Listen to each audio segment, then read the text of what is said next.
This week, our beautiful sun, the sun within us, our consciousness, the life, is activating the fifth I Ching. The transformational path of this frequency moves from the shadow of impatience to the highest vibration of timelessness, and it's via the path of patience. The I Ching is a living transmission of the divine, of consciousness. The I Ching, the Book of Change, are 64 frequencies. It's an ancient wisdom from thousands of years ago that was used to track and harmonize with the forces of nature, to guide the people, an empire, a civilization. In the 1960s, humanity discovered the 64 genetic codons, our DNA, and magically they have the same mathematical formula, the same geometry as the 64 I Chings. Every 6 days, the sun activates one of these 64 I Ching frequencies, which activates a corresponding genetic codon in our DNA, which stimulates our consciousness field, the theme of the life. When we enter into contemplation with the particular I Ching, especially with the I Ching the sun activates each week, then life sends us the experiences we need to unlock the shadow and raise the vibration, which awakens the divine within. This is abstract energy of sensing, so receive this message with the heart and body. The shadow of impatience. We have become more and more an impatient species.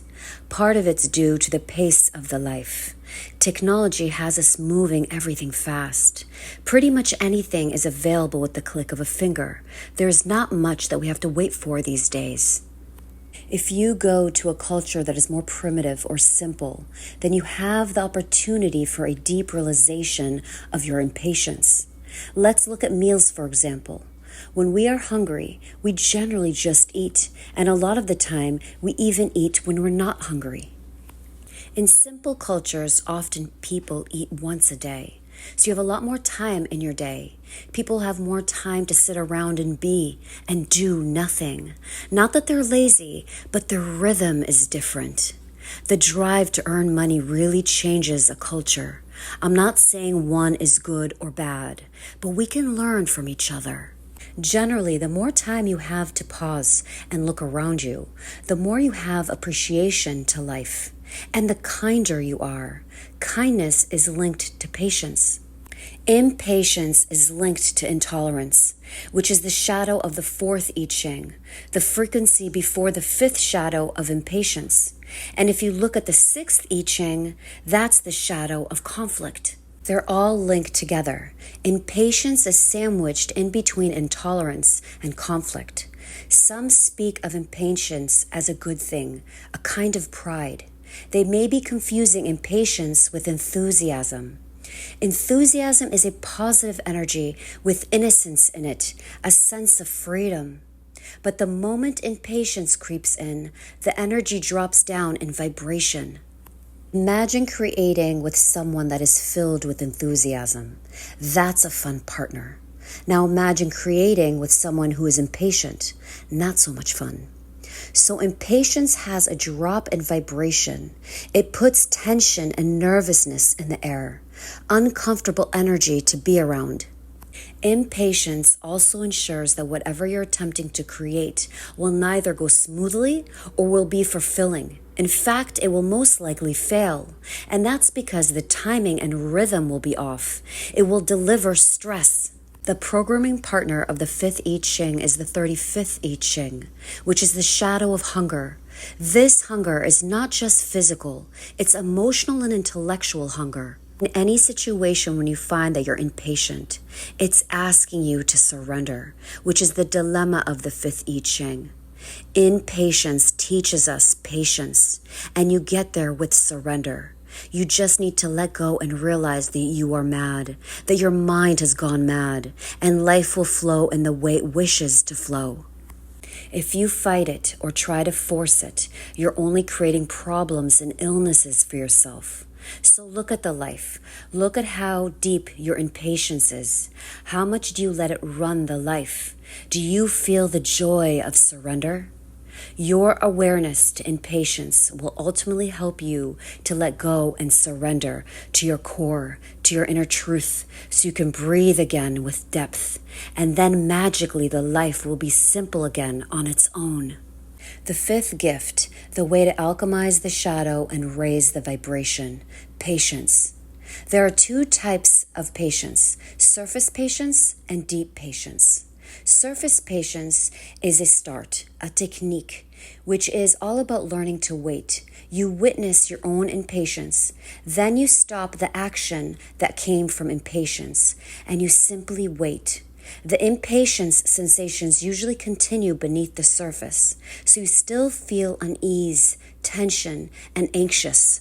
But you have stopped the activity that was creating the pattern, the loop, and you learn to pause, be still, and breathe. Over time, surface patience becomes deeper, and one day you begin to relax. And then surrender happens. You can't force it. It happens over time in the body. And then deep patience begins, which is a state where your body gets still as you learn to trust in the life, in the whole. It stills the hunger. It settles the spirit. When you learn to contemplate, this is the state you discover hidden inside. The more you catch your impatience, the clinging mind, the more you will find this inner space inside.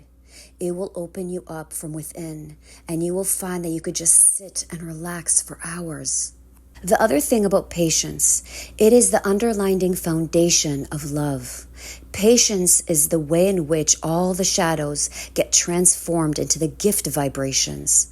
So it's the fundamental aspect of transcendence, the transcendence into higher consciousness. It's the field, the spaciousness in which dynamic change, the alchemy of the life occurs. The field, the doorway into the magic. Patience creates the conditions for love's manifestation. It is the first fundamental quality of love's arrival. This is the whole work that we're each here to create, to transform the suffering of what fate brings us. Accept it gladly into an open heart, and to use that heart to open to deeper love. Patience is absolutely key in this, so treasure patience and measure the progress by how patient a person you are becoming. Patience is needed more than ever in times of interpersonal conflict.